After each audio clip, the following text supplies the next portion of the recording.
Bonsoir. Bonsoir, mesdames et messieurs. Désolé de troubler votre quiétude. Il y a juste un message à faire passer. Rassurez-vous, j'ai pas à faire la manche. J'ai pas besoin d'argent. Voilà. J'ai un message à faire passer par rapport à l'Afrique. Je viens vous parler d'immigration. Voilà. Beaucoup de citoyens français ne savent pas d'où vient cette immigration. Ils ne connaissent pas les vraies raisons. Parce que les raisons, vous les entendez sur BFM TV, où on parle des pays pauvres, une Afrique pauvre qui n'arrive pas à se développer. On nous parle de cette immigration-là. Mais quelles sont les vraies raisons de l'immigration? On n'arrive pas à expliquer. Parce que moi, je suis immigré, c'est pourquoi je viens éclaircir les Français, les citoyens français. On a besoin que vous puissiez comprendre la réalité et cette politique des élus français envers l'Afrique. Une politique de prédation. Je suis un réfugié politique. Voilà. Je suis arrivé ici parce qu'il y a eu une guerre chez moi en 1997. Je vais vous expliquer qu'est-ce qui fait que les immigrés subsahariens arrivent ici. C'est ce qu'on appelle la France-Afrique. Je rappelle un peu l'histoire. En 1960, la France décide de donner les indépendances aux pays africains. Et bien sûr, grâce à l'effort des citoyens africains qui ne voulaient plus rester dans la dépendance. Wilson a poussé le général de Gaulle à donner l'indépendance au pays. Et pendant la Deuxième Guerre mondiale,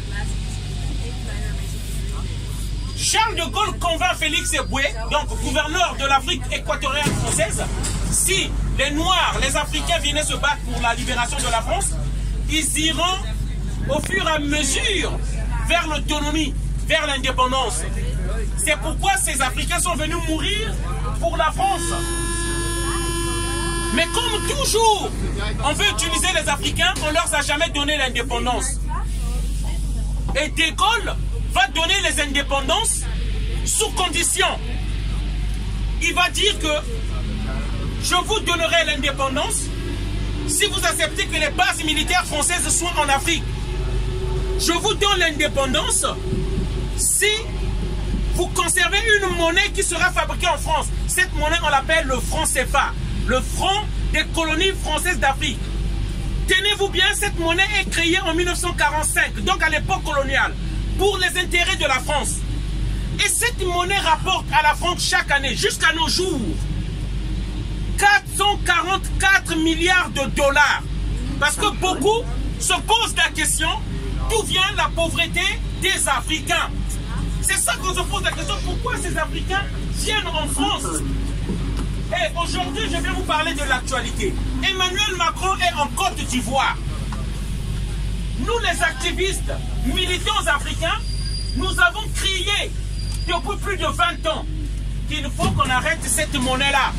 Cette monnaie est le vecteur du nazisme monétaire, de la pauvreté des Africains.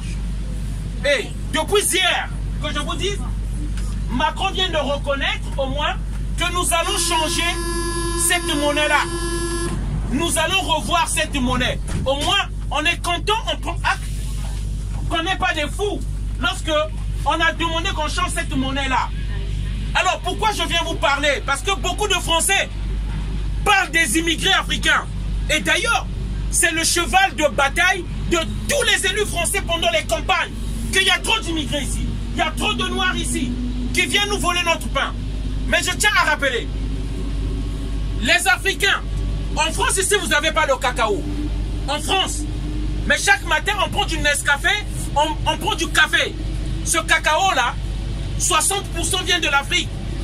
Et ça vient du Ghana qui produit 20% et la Côte d'Ivoire produit 40% et d'autres pays africains. Mais ici, c'est ici qu'on vend le cacao plus cher. Ici, il n'y a pas le pétrole pour le gouvernement de la France. C'est la transformation de ces matières premières qui donne du boulot aux Français. C'est pourquoi je tiens à dire qu'il faut respecter ces Africains qui sont là. Même si on ne peut pas l'avouer. C'est l'Afrique qui procure du travail à la France et non le contraire. Alors, le message que je viens porter ici ce soir, chers amis, ce que je viens porter ici, l'Afrique va se développer sans la France si on nous laisse tranquilles. Les bases militaires, actuellement que je parle, il y a beaucoup de bases militaires françaises disséminées dans toute la France depuis les indépendances. À quoi servent ces bases militaires? Lorsqu'un dictateur, parce qu'il y a les dictateurs que la France nous a imposés, au Congo-Brazzaville, en Côte d'Ivoire, au Gabon, au Togo, au Sénégal, la France a imposé des dictateurs pour contrôler les matières premières, pour avoir les matières premières à bas prix. Sinon, je vous dis, et en vérité, le pétrole, ou plutôt l'essence, vous ne l'achèterez pas à 2 € ou à 1,50 €. Si les Africains donnaient leur prix, vous l'achèterez à 3-4 € pour que les Africains s'en sortent. Mais la France a décidé une politique de prédation, nous maintenir des dictateurs qui vont imposer des prix. Il s'agit de ça. Oui, madame, vous voulez dire? On prend pas l'indépendance parce qu'on est, c'est ce que je suis en train d'expliquer. La France, par exemple, en 1997, je viens du Congo-Brazzaville. La France donne les armes à un dictateur pour venir faire la guerre et enlever un président démocratiquement élu qui s'appelle Pascal Lissouba, que nous avons voté. La France, quand nous parle des valeurs, ils ont 2 discours. Le jour, ils nous disent la démocratie, les valeurs, les droits de l'homme. La nuit, ils partent soutenir les dictateurs. C'est ça la réalité. Tous ces élus français qui sont ici, ils partent en Afrique, qui sont leurs amis, ces dictateurs, pour prendre de l'argent, pour prendre les mallettes d'argent. Et pour dire que nous allons vous soutenir pour que vous restez en place et vous opprimez. Moi qui vous parle là, je suis le témoin vivant.